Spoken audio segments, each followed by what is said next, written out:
উত্তর পূর্বাঞ্চলের নদ নদীর পানি বাড়ায় সিলেট, সুনামগঞ্জ, কুড়িগ্রাম, রংপুর, লালমনিরহাট সহ আরও ৮ জেলায় বন্যার আশঙ্কা করা হচ্ছে। সুনামগঞ্জে সুরমা, ছাতক ও কুশিয়ারা নদীর পানি দিরাই মারকুলি পয়েন্টে বিপদসীমার উপর দিয়ে বইছে। তলিয়ে গেছে তাহিরপুরের আনোয়ারপুর সড়ক। সেখানকার পরিস্থিতি জানাতে আমাদের সঙ্গে যুক্ত হচ্ছেন সহকর্মী শহীদ নূর আহমেদ।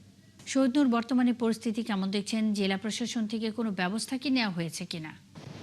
মুন্নি, ধন্যবাদ আপনাকে। দেখুন, আমরা এর আগের সংবাদটিতেও বৃষ্টি স্নাত সকাল দেখাচ্ছিলাম আপনাদেরকে।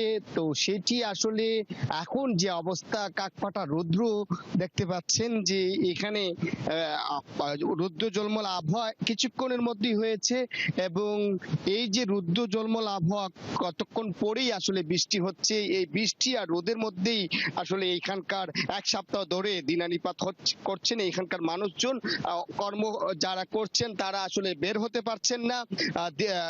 এছাড়াও যদি বলি যে পানি উন্নয়ন বোর্ড থেকে জানানো হয়েছে গেল ২৪ ঘন্টায় বৃষ্টিপাত মাত্র ১৪ মিলিমিটার হয়েছে। এর ফলে সুনামগঞ্জের সুরমা নদীর পানি কিন্তু ৪ সেন্টিমিটার হ্রাস পেয়েছে।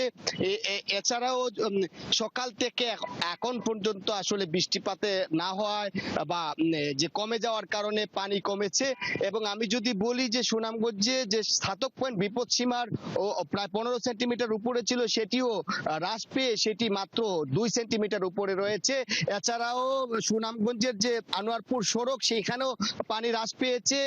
যান চলাচল কিছুটা স্বাভাবিকের দিকে যাচ্ছে।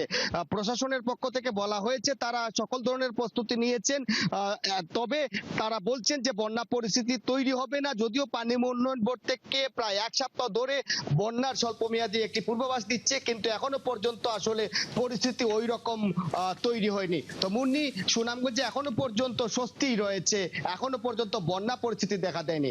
এই ছিল সুনামগঞ্জের পানি বৃদ্ধি এবং বৃষ্টিপাতের সর্বশেষ। শহীদ নূর আহমেদ, অসংখ্য ধন্যবাদ।